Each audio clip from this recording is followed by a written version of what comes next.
All right, number one, what is something that you're seeing with churches or Christians with design that's driving you nuts? Is there a trend that is grating you that you see from the church or Christians? I wouldn't say there's a trend. I'm pretty much just looking at our church's graphics all the time, and whoever's doing them is doing a great job. So those don't bug me. What bugs me is my friend who's a pastor at another church here in town.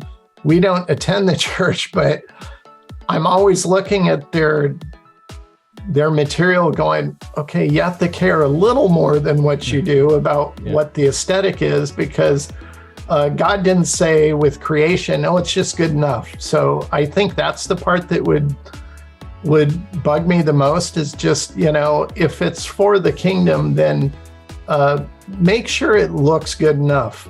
I think the same can apply to any media, whether it's print, whether it's a presentation, whether it's the sermon graphics, or maybe it's a Christian movie. I mean, Christian movies aren't that great most of the time just because the production value is bad. And I think the same thing applies to communications in general. Just do the best.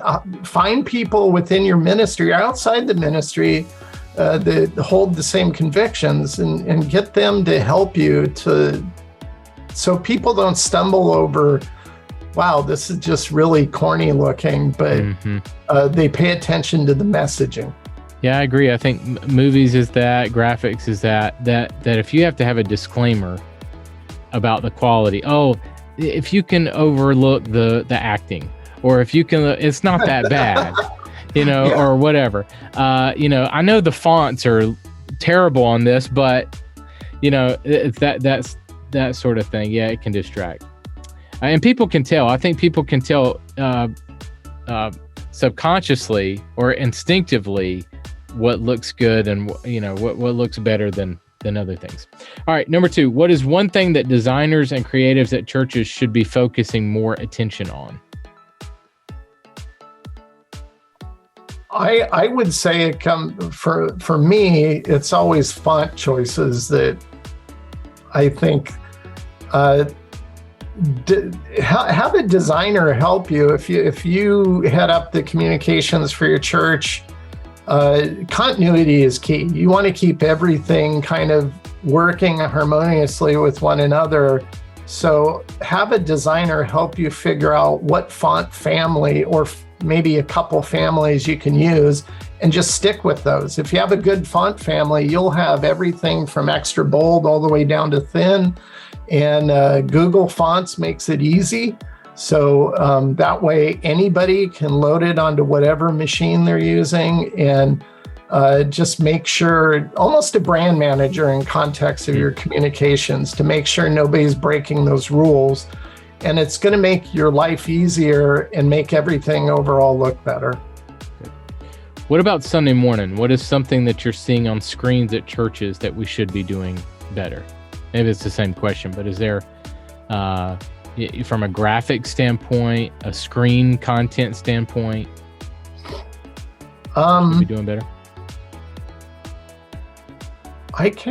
Once again, I only see my churches, and they do such a good job. So maybe that's it. Just think of each slide as just, if you're teaching a sermon series, our pastor is kind of like James Vernon McGee. He just goes through the Bible from beginning to end and starts over and does the Bible bus type methodology. But if you have a sermon series and let's say it's based off of Romans, then brand it. Come up with a title graphic that looks great. Stick with one font. It could be theme for Romans. And then whatever your sub slides are, just make sure they're captivating, not boring. And don't use Times Roman just because it has Roman in it. Right. All right. What is one character trait that you really admire in creatives? Curiosity.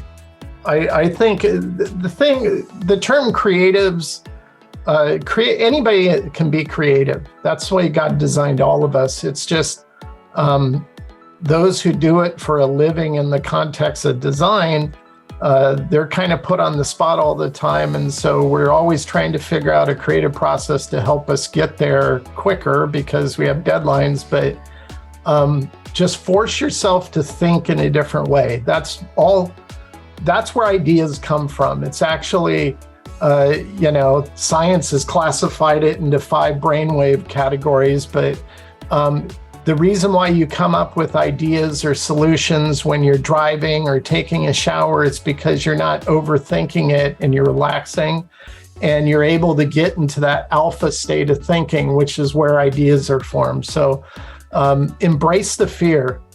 Fear is what kind of kills creativity or makes it harder. So if you're fearful of trying something new or putting together an idea for a graphic or a design to help communicate to your church or for whatever type of context you're putting together, just know if you're fearful about it, that's when you have the potential. Just use it as a fulcrum to create from. Don't use it as an excuse to kind of give up. Because right when you're struggling the most is usually the point at which you're going to have a breakthrough and come up with an idea.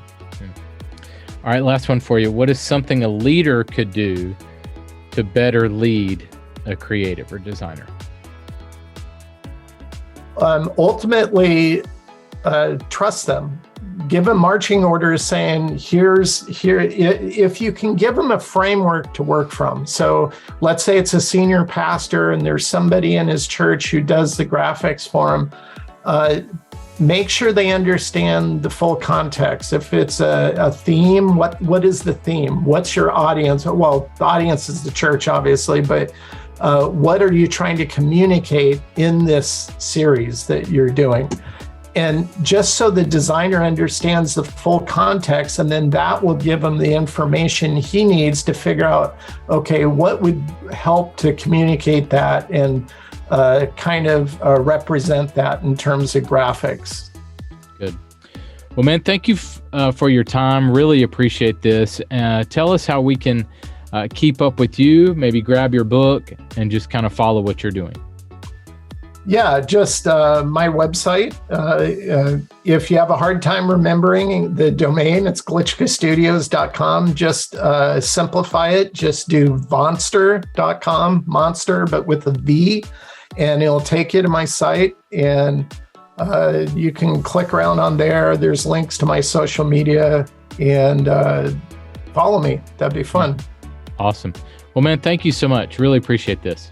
No problem. Thank you.